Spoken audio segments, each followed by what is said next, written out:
Nau mau haere mai, tēnā koutou katoa. Kei te mihi ahau, kei te maru o kaitahu, ko Sarah taku ingoa. So hi everyone, I'm Sarah. I'm help look after He Kaupapa Honana, the Climate Change Network.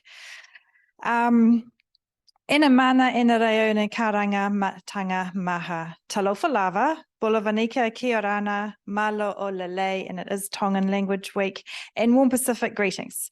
So this afternoon, I'd like to welcome you all to the He Kaupapa Honana talk for September. We're fortunate today to hear from Tahere Siisiialafia-Mau, who's a PhD student in sociology, gender studies, and criminology. And she's going to be talking about Pacific youth motivations and climate action, as you can read here. But she's is originally from Samoa, holds a BA in psychology and sociology from the University of the South Pacific and a master's in social work from the University of the West Indies. And she commenced her PhD in sociology in 2019. So it's really exciting to have her here today to talk to us a little bit about that PhD work and hear from her. And probably this is, when are you going to be defending? Is this helping you get ready? Hopefully it's helping and not hindering you from your PhD work. But thank you very much for talking to us today.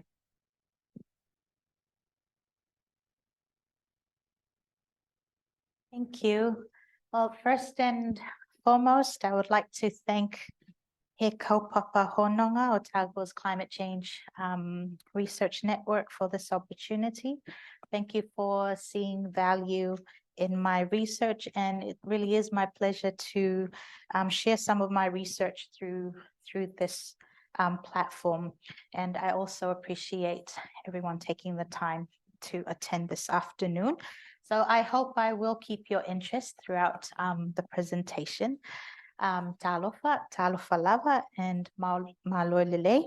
So the title of my presentation today is Safeguarding Our Fa'asinomanga, which I derived from the findings of my research on Pacific youth motivations in climate action.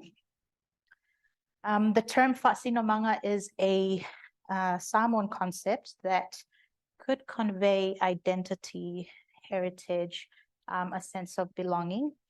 And I adopted fa'asinomanga to articulate the very essence of Pacific youth motivations in climate action. So over a decade ago, I embarked on a journey as an advocate for Pacific youth, advocating for the importance of youth participation in development and especially in decision-making processes. And, you know, as a young Samoan advocate from Samoa, I've encountered countless challenges, from navigating bureaucratic red tape to facing skepticism from older generations, from struggling with youth inclusion in decision-making processes, to grappling with very limited resources and minimal investment in youth-led initiatives. But despite all the obstacles, I am very grounded in this belief that youth have a vital role to play in shaping our communities, and especially in creating a more just and equitable world. And so for my PhD thesis, it's about Pacific youth and their engagement in advocacy and activism. I was not looking at a specific area or a specific issue of advocacy and activism, but rather interested in how Pacific youth conceptualize and how they contextualize their experiences of advocacy and activism. And so my exploration of their experiences was premised on these three key research questions, looking to understand their perspectives of advocacy and activism, the motivations that drive their engagement, and of course, the outcomes of their participation. And so my research was a qualitative study. I did in-depth interviews mainly using Zoom for video calls, social media platforms for those who from the islands that have poor internet connection, and also others had a lot of internet challenges, so they preferred written responses. So they did get the same interview questions. It was just an exchange of responses through emails and also through documentations, I guess. So I created a Google form to recruit participants, and I had 91 responses who signed up. And out of this 91, 46 people participated in in-depth interviews. And my main age group was 18 to 35. And as you can see on the diagram, the majority of my participants were in the upper cohort, or the upper age cohort. So a lot of us millennials. Sex and gender wise, majority was female, but I also had youth with disability who also participated in my research. So where are my participants from? So 91 responses from across 15 Pacific Island countries, but for my interviewees, I had interviewees from all the countries except for the Cook Islands, Tuvalu, Vanuatu, and the Mariana Islands. It was not my intention to have this many, but I think the recruitment form established a really good database for my research, while the interviews as well provided rich experiences. So just very briefly, just to give an idea of some of the areas, the issues Pacific youth are involved with in advocacy or activism. So across the 91 youth, these were the main areas of work or thematic areas. So those 5 areas at the top, from youth to climate, women, human rights, Indigenous rights and preservation. So these were the most common thematic areas of advocacy work. And again, I did not intend on diving deep into why young people were working in these areas, or why they chose these issues, or how they got into advocacy around these issues. But there are some patterns that I can draw from the data. So youth was the most common across everyone, and included things like youth empowerment, leadership, youth unemployment, youth in sports, youth rights, and then heavily youth participation. And so this youth was on almost everyone's list, among other advocacy areas. Climate justice, environmental protection, and oceans and marine conservation. This was the second most common, and interestingly, it was the most common for Pacific youth from the Northern Pacific and small atoll islands. So Federated States of Micronesia, the Marshall Islands, Tuvalu, and Kiribati. Women, human rights, gender diversity and inclusion. This area or issues within this area were most common among youth from Fiji. And then violence was the most common for youth from Papua New Guinea. And so the bottom here, I've just listed some other issues that were popping up sporadically across the responses. So today, it's really about sharing my key findings from my research, but particularly for the purpose of the seminar, I've drawn data specifically from my participants who engage in advocacy and activism related to climate action. So I will specifically share with you a few Pacific youth perspectives around their advocacy and activism, And then, of course, my main focus is really looking at sharing some of the motivations of Pacific youth and climate action. And then I will then finish off with looking at what I've come up with, which I call Fa'asinomanga framed habitus in climate action. And I will elaborate on that when we get to it. And this is just for me to show how I have analyzed and how I've made sense of Pacific youth motivations particularly in climate action. And I feel that Fa'asinomanga really best represents the essence of why Pacific youth are passionate about climate action. And so to set the tone for the presentation, I just wanted to highlight some of these key contextual factors in relation to the Pacific, just for anyone who is not very familiar with the context of Pacific Island countries and territories. So generally, the Pacific, we have more sea than landmass. Our Pacific Island countries and territories are at the front line of climate change impacts.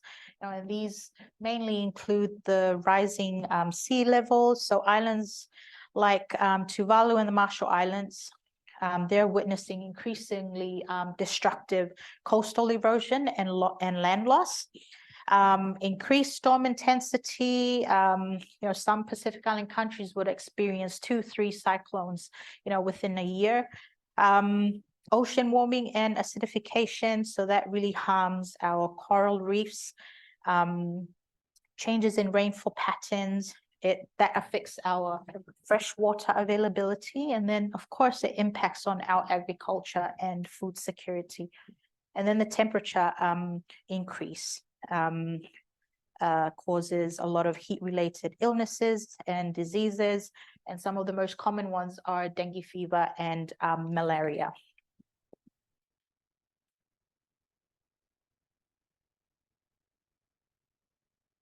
So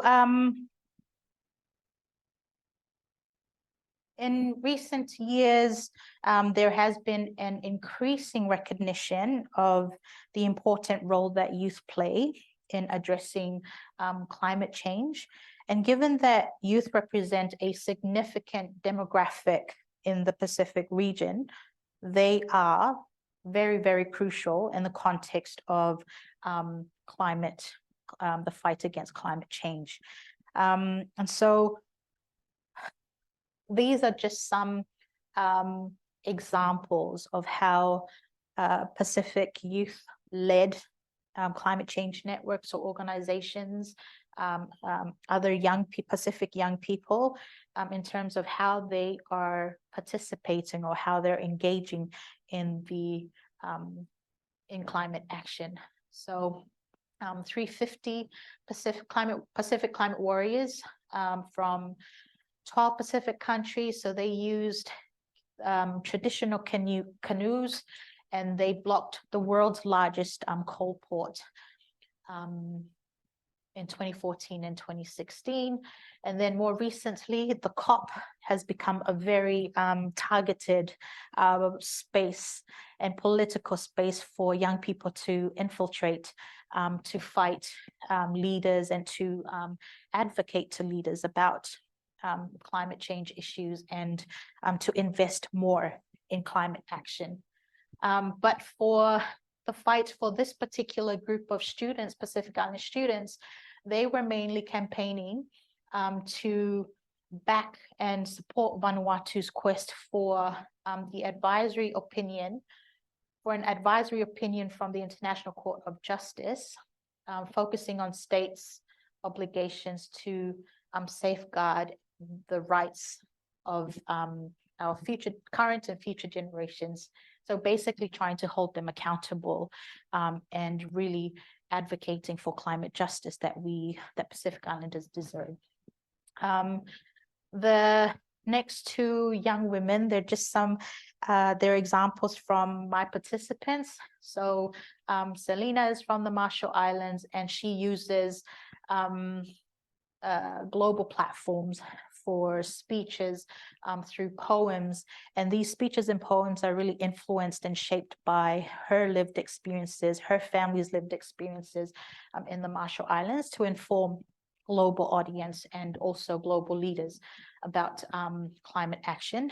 Now, Yolani, she doesn't specifically identify herself as a climate activist, or that her work is in climate change, but herself and a lot of other Pacific young people who do a lot of work around oceans and environment, they believe that climate change is a long-term, and we can fight for policies to change, but the real change has to happen from the grassroots, and that's really looking after the environment at the grassroots and really looking after our oceans. But her particular project is about saving the pig-nosed turtles in her tribe or in her village, and that's a very important environmental work for her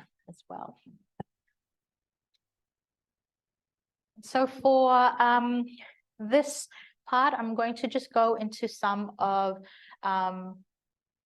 broad themes that I've drawn out from their perspectives in relations to climate action. These five themes are just some very overarching themes that I could draw from their responses. So understanding their perspectives would range across how they perceive what climate change impact is, what it looks like, and what it feels like, how they witness the impacts of climate change, community engagement. A large number of Pacific young people are engaged at community level initiatives. So with my participants, I've got a few who are, engaged at the global kind of more policy advocacy work around policy. And then a lot of other young Pacific youth are more kind of grounded in the grassroots level initiatives, working around mitigating and adapting to climate change. So activities such as trying to restore mangroves, for example. Advocacy and activism, this is just their perspectives around advocacy roles, what kind of roles advocacy and activism entails in climate action. So this is where you would also see a debate in terms of the approaches of climate action, strikes and protests, where you'd have a lot of Pacific youth would engage in more of the foreign or diasporic spaces. So for example, joining a march or a strike in New Zealand or in another metropolitan country, but not in their own island. So there's a lot of very interesting perspectives there as well, especially from the upper cohort, how they started off from 18, they would say, yeah, it was in your face kind of approach, but then later on realized that they have to redefine, remodel, reshape their approaches at the community level, and one that doesn't jeopardize relationships with family and communities. And then, of course, innovation and solutions. Quite a few young people, especially those who are involved with more collective movements, they would talk about the importance of innovation and coming up with innovative solutions to climate problems. And then, of course, collaboration. It's really them emphasizing the importance of regional collaboration. And so they also put a lot of emphasis on the Pacific representation, Pacific identity, and how that collective identity plays a big role in terms of our efforts as Pacific people in climate action. I won't be touching on obstacles or challenges, although there is quite a lot of challenges that come up from the responses and from the findings, and they all cross-cut across all these different themes, but that will be for another day. So those were kind of like the overarching, more broad themes, but I wanted to highlight some more sub-themes from across these different areas, and ones that I really feel are important. So the first one is, I've put there, bearing the brunt of climate change. So many of my participants expressed a deep sense of urgency and resentment. They expressed an overwhelming sense that it is our generation as youth that are really bearing the true costs of climate change at the present and then future as well. And not only do we feel the burden of the impacts on our futures, it's also the weight of feeling obligated to do something about it. And so what stands out in this quote for me is the connection made between climate change, the economic model, and the very identity of Pacific Islanders, according to this young person.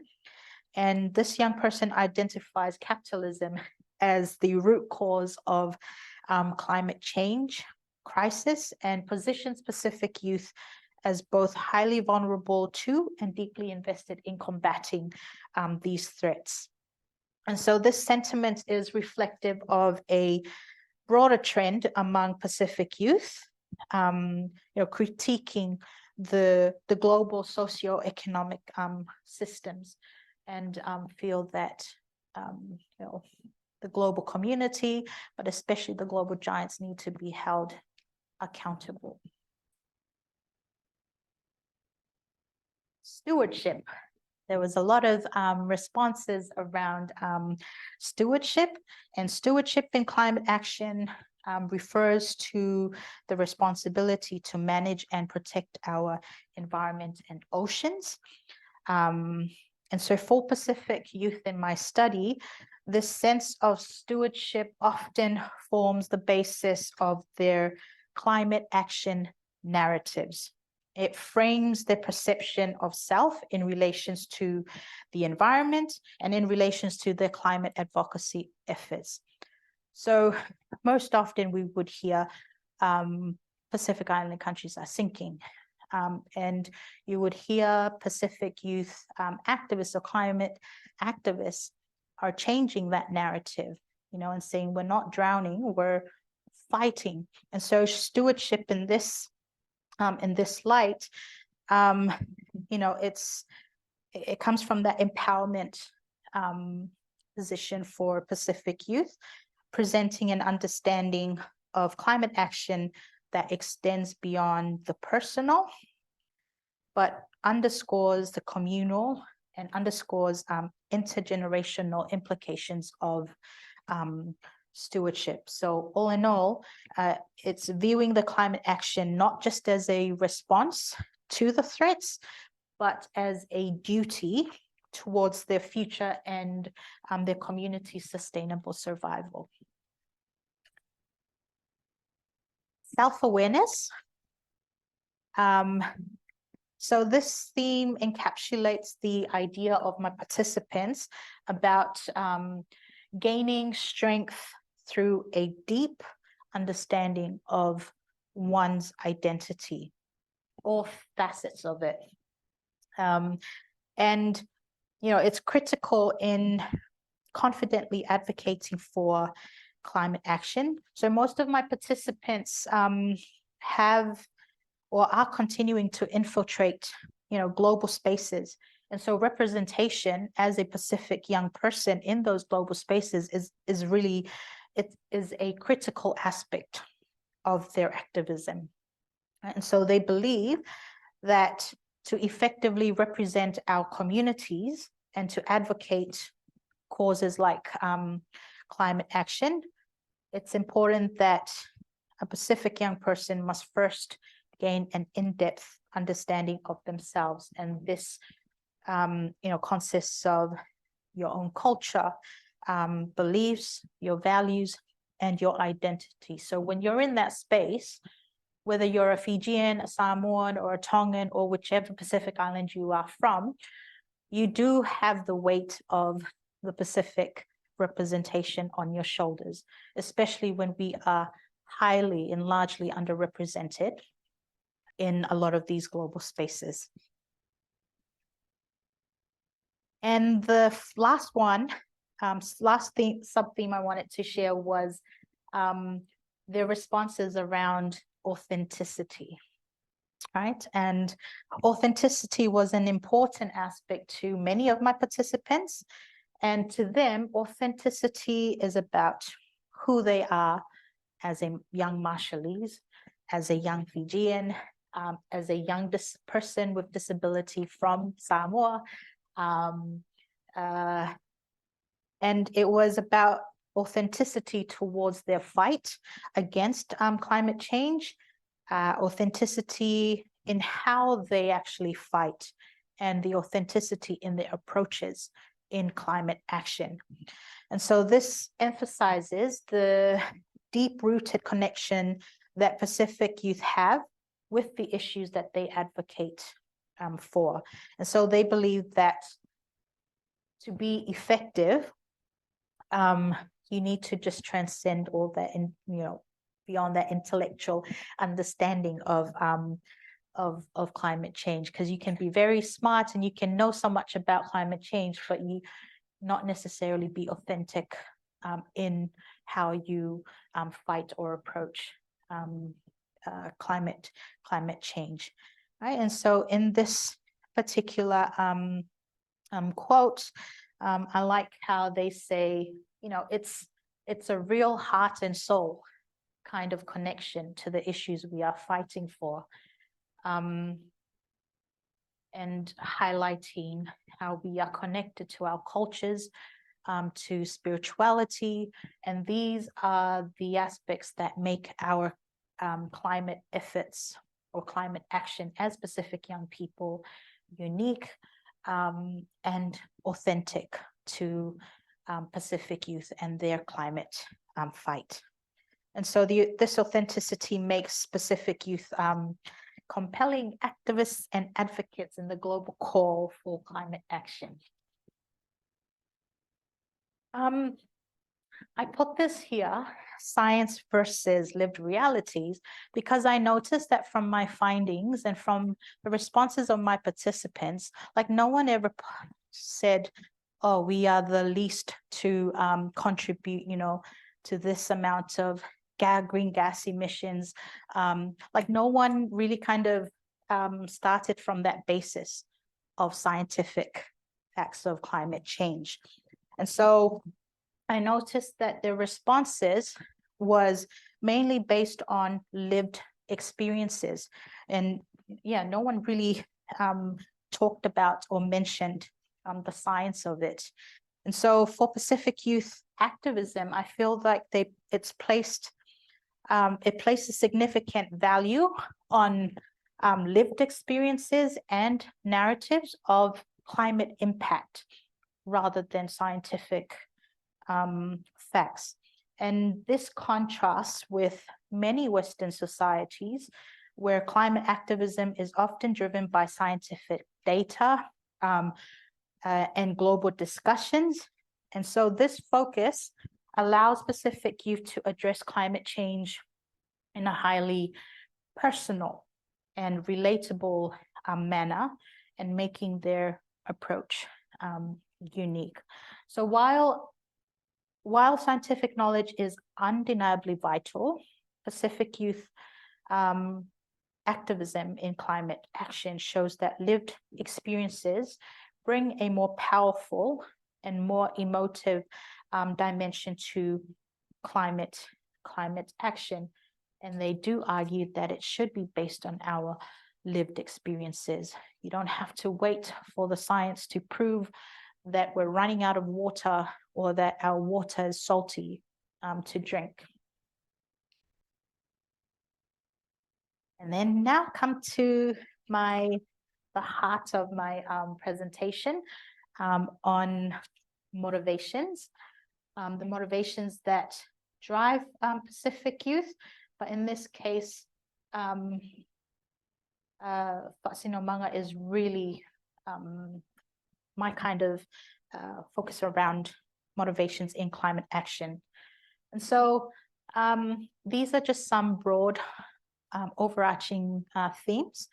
Identity, motivations are related to identity being rooted in their land and their environment. So a lot of Pacific youth mention how they have a strong connection to their islands, especially those who have customary land. And so some have shared how they've lost customary land, like those who live on the coastal areas. There were also experiences shared where, because a lot of Pacific Islanders cultures, we bury our loved ones on our own land, and so for others who live along those coastal areas, that has also impacted, some of their burial sites. And so that's also very sad and a big loss. Motivations are also linked to intergenerational responsibility.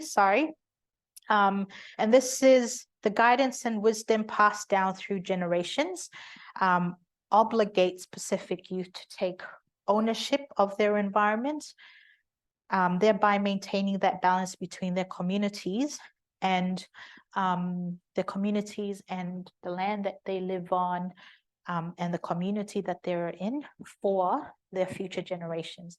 And so I have participants who have children, who are parents, and I also have participants who don't have children.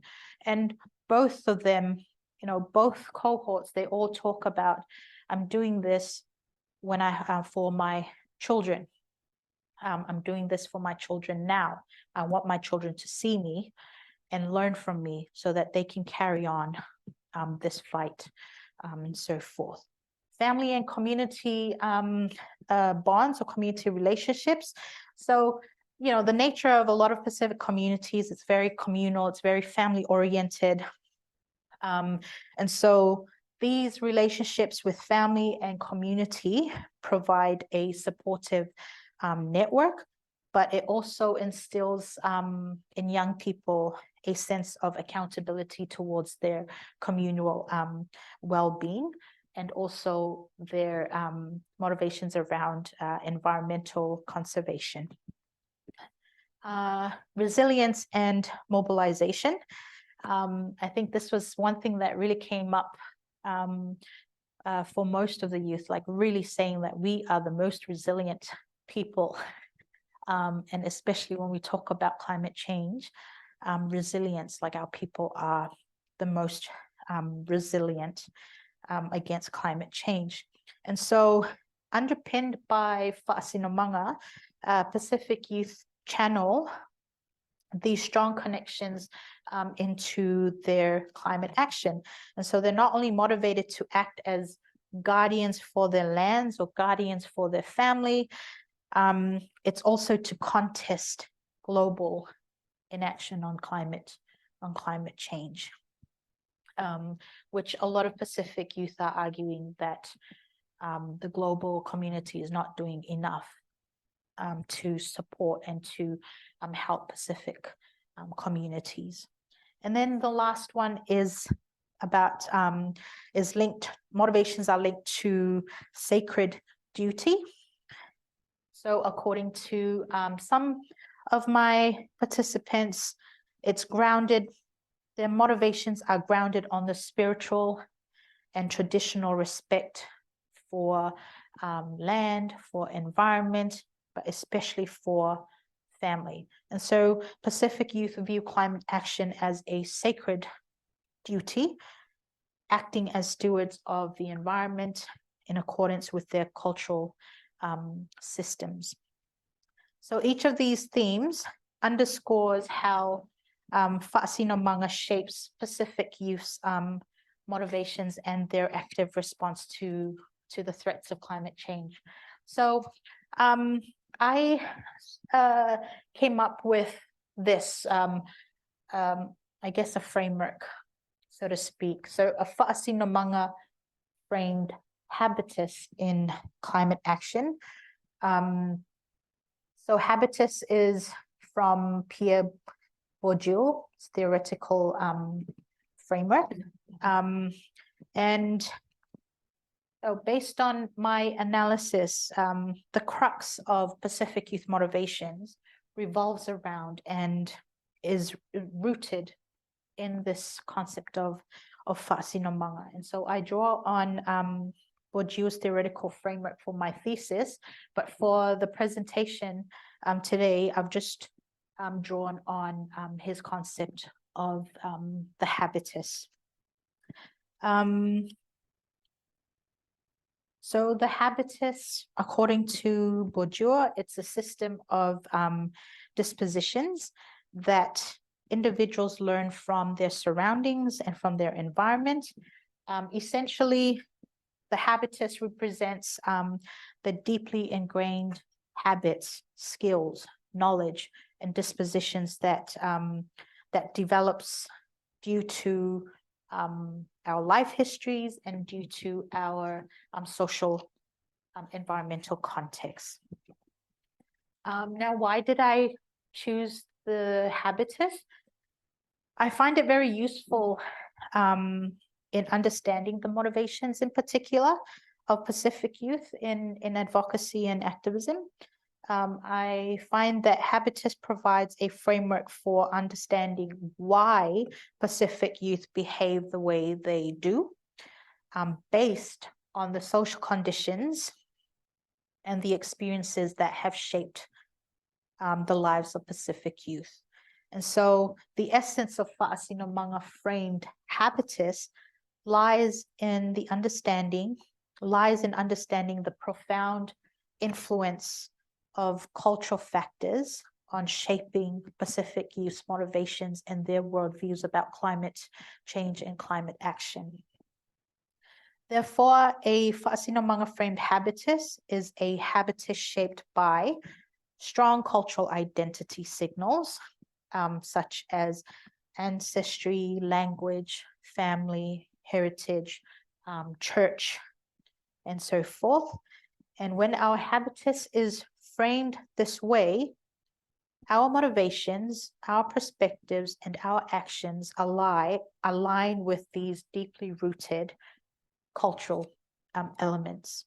So in the context of Pacific youth, I consider how the social conditions Pacific youth encounter, so like cultural traditions, cultural barriers, some of the prevalent political attitudes that exclude youth, and also educational influences and global influences of activism. And so I look at how these have ingrained certain dispositions in Pacific youth, and how these dispositions turn or guide the motivations of Pacific youth in climate action. So for example, Pacific youth live in environments facing pressing threats from climate change, right? So some of the examples that I talked about before, about those who live along coastal areas and how they've lost customary land, for example, witnessing and being affected by the direct impacts of these changes shapes their habitus. And by shaping that habitus, it then really creates that deep connection of youth to climate change issues. So with the concept of fa'asinomanga, I did say before that fa'asinomanga could convey or could translate to meaning identity or heritage, a sense of belonging. But such concepts are not that direct. They're much more deeper than its translation or a direct translation. And so I came across this, this quote, which I feel really reflects the essence of what Whasinomanga means, or what it looks like, what it could feel like. And so here it's saying, and it's referring to Samoans, but the essence of it reflects what I'm trying to bring forth with Whasinomanga. So the Samoan person does not exist as an individual. There is myself, yourself. Through you, my being is contextually meaningful and whole. Through myself, you are given primacy in light of our collective identity and places of belonging, our genealogical lineage, and our roles, responsibilities, and heritage. So central to the shared, so I would say that Pacific youth have a shared habitus because of some of the shared experiences of in the islands, and shared experiences of the impacts of climate change. And so that shared habitus is, the core motivation is to safeguard Whasinomanga. And Whasinomanga framed habitus suggests that, or I'm suggesting that, it means that the motivations of Pacific youth in climate action are rooted in their habitus, but this habitus is specifically defined by their sense of Whasinomanga. And so I thought we'd look at some direct quotes from some of my participants, just to kind of make that, demonstrate that Whasinomanga framed habitus. And through these quotations, you could also pull out, some of the aspects that attribute to the habitus. Right. So one of the youth activists from Kiribati illustrates this principle with his personal experiences of displacement due to environmental degradation and phosphate mining, which just recently they have just started a petition because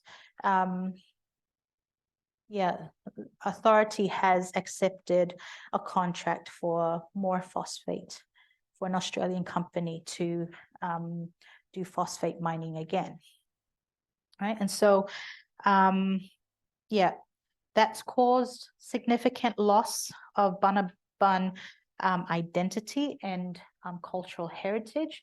And so when you have a look at, these three quotes, we can highlight village and community, right? I'm doing it for my village, and it's because that's our habitat, that's our home, where we return to. The history also plays a role in shaping his climate action habitus, right? But again, all of these, when you pull out these aspects, they all link and they all make up this person's Whasinomanga, right? The village, community, the history, religion, right? Religion and spirituality also play a huge role and is also a big dimension of a lot of Pacific youth's Whasinomanga. And to conclude, oh wait, this is supposed to come after those quotes, but in these quotes, it's just pulling out some other characteristic or some attitudes and values, such as the Taura in Kiribati, indigenous knowledge, cultural knowledge, and also intergenerational knowledge and wisdom. These all again attribute to shaping that Whasinomanga and habitus. So here's my conclusion. To conclude, I've developed this diagram to illustrate the interplay of the habitus, Whasinomanga, and motivations. It underscores the dynamic and reciprocal nature reflected in the experiences of Pacific youth in climate action based on the findings of my research. So between habitus and whasinomanga, while one's cultural and societal upbringing molds their habitus also interprets, and it also interacts with their cultural identity as Pacific youth. Between whasinomanga and motivations, cultural identity influences motivations and how our actions in turn shape our cultural understanding.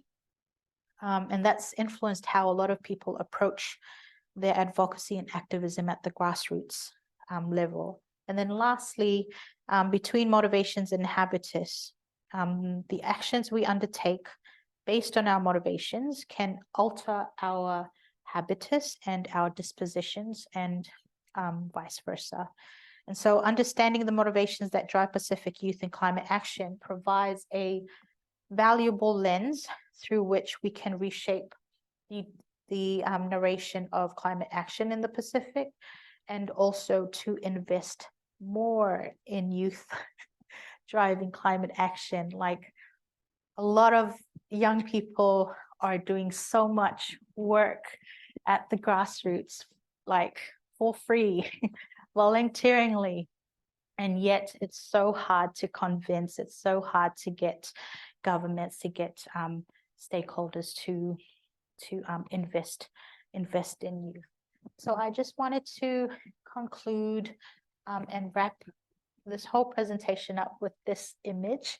And this image features my firstborn baby, nestled within the touch of her mother, her grandmother, and her great-grandmother. So that's 4 generations of women. And it's, for me, it serves as a personal illustration of whasinomanga to me. To me, it encapsulates this layered generations that symbolizes how my habitus, is not an isolated entity, but is inevitably shaped by those who came before me, and then those who are before me. And each hand in the image, for me, intertwines the past, the present, and the future, instilling a sense of inherited identity and belonging that I will likely mold the motivations and actions of my daughter as she navigates through her own life. And that's it from me. Thank you so much.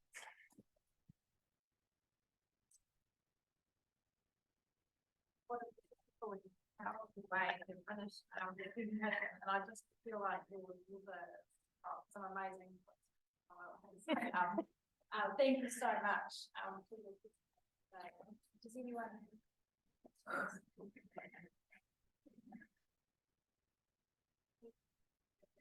Thank you.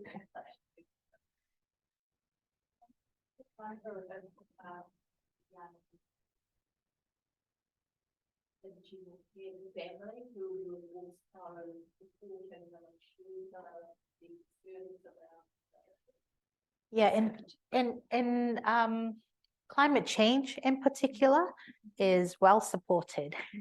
And that was one of the learnings from my findings as well. Young people they don't just have one issue or one area of advocacy, but a variety of issues. And so they do share that certain issues, they are supported by family and community based on what's accepted.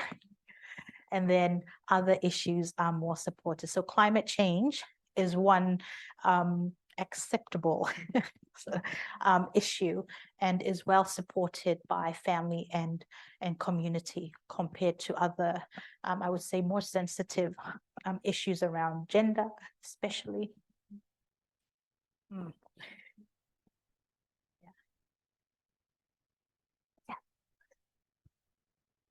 Thank you for the presentation. I just want to ask, you can share insights on how the climate that is happening there.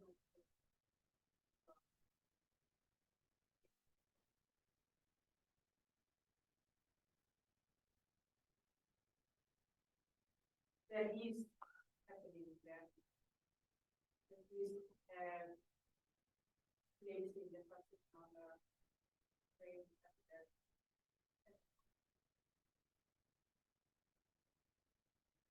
Thank you for that very long question.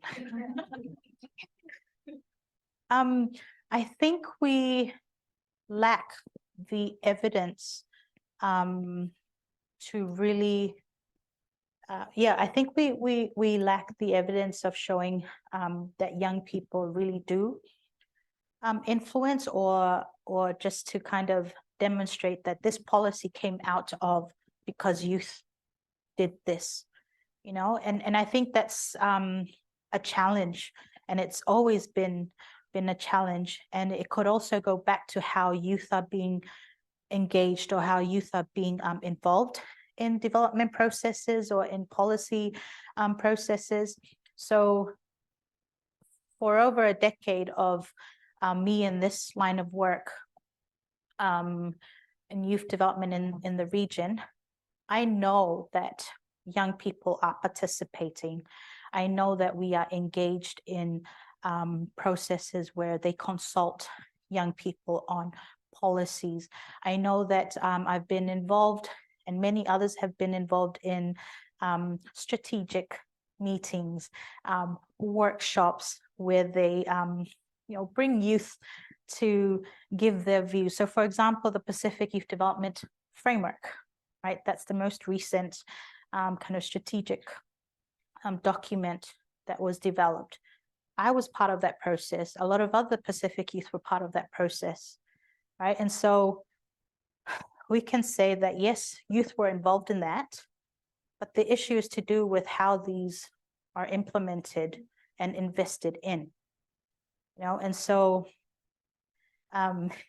like the Pacific Youth Development Framework, a lot of money has been spent on it. A lot of youth have been involved in giving their voice to it, but nothing has been implemented, and it has not been invested money and resources to actually use that Pacific Youth Development Framework. And so that still links to, your question of questioning whether, youth have actually influenced and changed policies. I would argue that we do influence it, but it's just very, I don't know what words you give to it, but it's not, that visible. And a lot of young people are arguing and saying, we're not given the credit that we are owed, and that comes from that experience of being involved and being engaged in a lot of consultation processes, but yet there's still a big gap that, one, supports young people or invest in young people. And then two, we all feel that we don't feel appreciated or are reflected in those policy changes. And I can say that you can see that we do have new policies, right?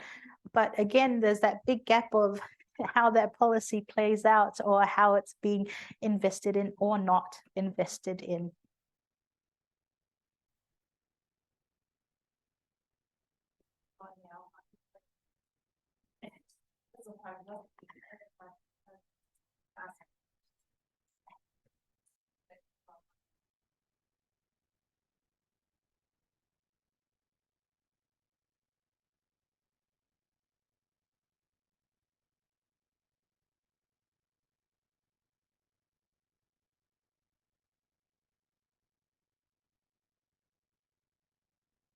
Hello,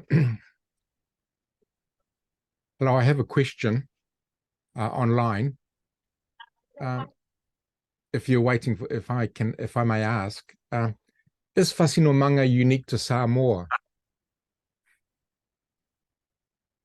Thank you, Mina, for the question. Yes, I do Well, believe that Fa'asinomanga is unique to Samoa. It is a Samoan concept.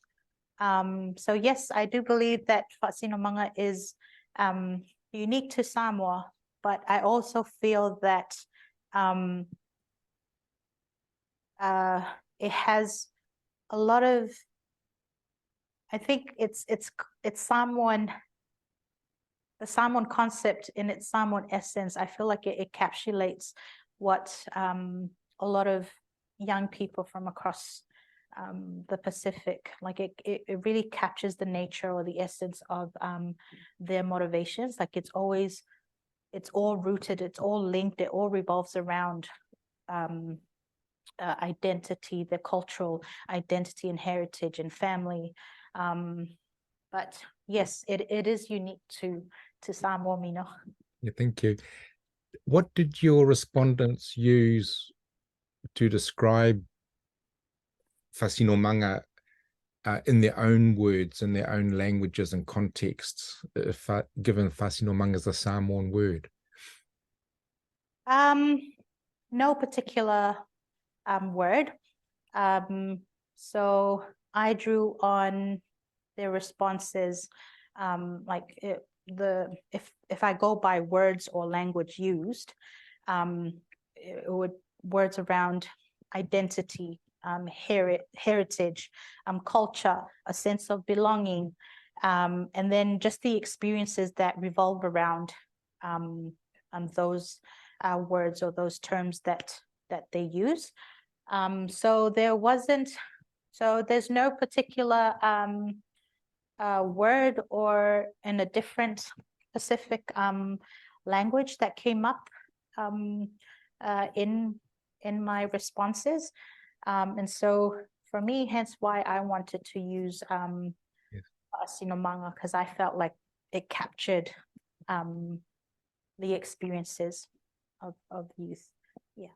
Yeah, no, thank you for that. I can totally understand where you're coming from. And what I understand from your lovely presentation, thank you, is that Fa'asinomanga was a primary motivation for young people. Yeah, that's beautiful. Thank you. Thank you, Mino. Thank you, Avelina, here in the room. Yeah, I just wanted to ask a question towards the end of the presentation. You said that the impact of how youths have addressed climate change in the region has not been really, that visible, even though they've done a lot. And so I'm asking, is it probably because the science is not there, given that our leaders are just so focused on the science? And yet we have our youth coming with the experiences that our leaders all know well about. Yeah, and I'm just asking whether, is that a possible reason? Thank you. I don't know, but it doesn't, like, for me, it's like, whether they come from science or not science, it's still it still remains the same for a lot of youth in general. I guess from my research, I could see that it's just really how young people are still perceived. And they are still heavily perceived as passive, in light of being passive, and then of course, given our cultural context, our cultural norms and things like that, they carry into the development spaces, and then it does influence the interactions and the perceptions towards youth, even in the development space. But I feel like even when you come with science, I mean, like a lot of young people, they may not talk about science directly, but the ideas, the initiatives that they're coming up with and what they're doing, a lot of it is also to science related, science is also included when they're in global spaces, advocating on climate issues. So for me, I don't really feel that there's like it would make a difference whether if you put emphasis on science, then it would change the reaction to youth. I feel like if it was on a criteria or requirement or their agenda, and I think that's generally how things work, you know, like with development agencies and organizations, you know, you have an agenda. And so in a way, it kind of forces young people to shape what they should do to align with those agendas for the sake of being able to get resources and funding. So, sorry, just another. So are we ticking boxes right now? Still, we're still in the ticking boxes. Yeah. Thank you, Tahere.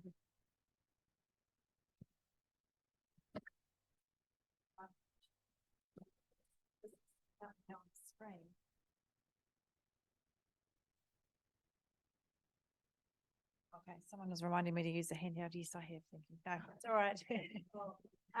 Well, given it's just after 3 and it is Friday, I know, and Friday afternoon, I just want to thank Tahere again. I really enjoyed that presentation.